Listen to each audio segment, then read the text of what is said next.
Well, blessed Tuesday to you as we come with your daily encouragement. I just want to say to my wife, Emily, want to give her a great honor today because it is January 19th, or I should say, I'm sorry, December 19th, and it is our 25th anniversary today.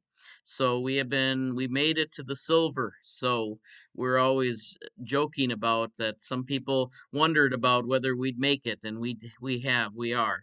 And so I just want to say thank you, Emily, for being with me on this journey that we continue to be on.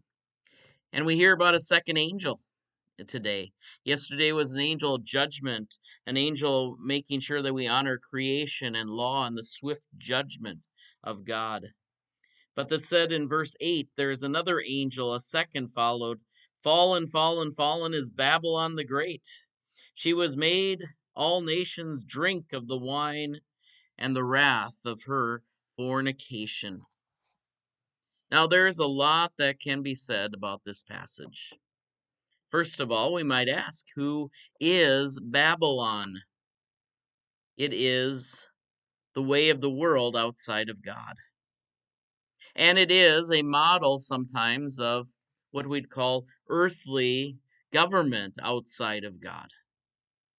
And so it is a symbolism both of where the people of Israel had been held hostage for many years before they returned to the land of Israel. But for many scholars, as they read this, they know that it's a euphemism for Rome.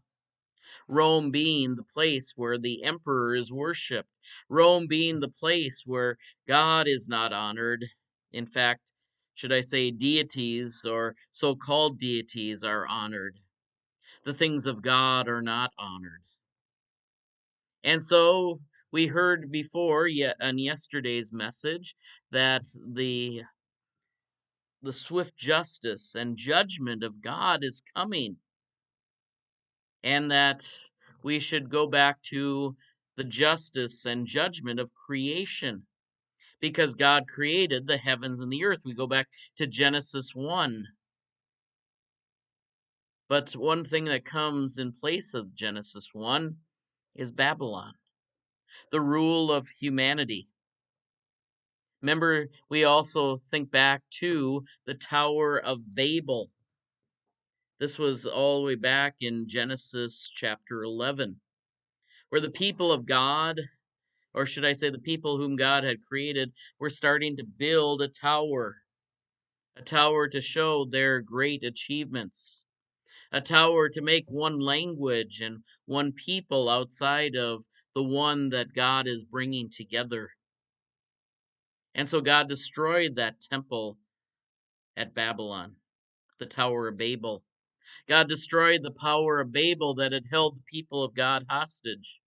And so it is prophetic that God will do the same to all others who are trying to assert the government of God in place of what God has already done in creation, what God is already doing through Jesus Christ and making a new creation. That is what we acknowledge when we celebrate, which we did a few weeks ago, Christ the King. You see, we acknowledge that our leaders, whether they be governors or presidents or representatives, are all earthly people succumbing to, or should I say, in allegiance to God. And that's where, again, we get to our coins and our mottos: in God we trust. So that while we try to trust in a democracy, in a earthly government that is temporary, it is under the watchful eye, if not the judgment of God, too. So, with that in background, listen to what this angel says. A second angel said, "Fallen, fallen is Babylon." In other words, its days are numbered. If we believe that this is a prophetic word for all of church history, we would say that even though nations rise and nations fall, God is the one who is the ultimate victor.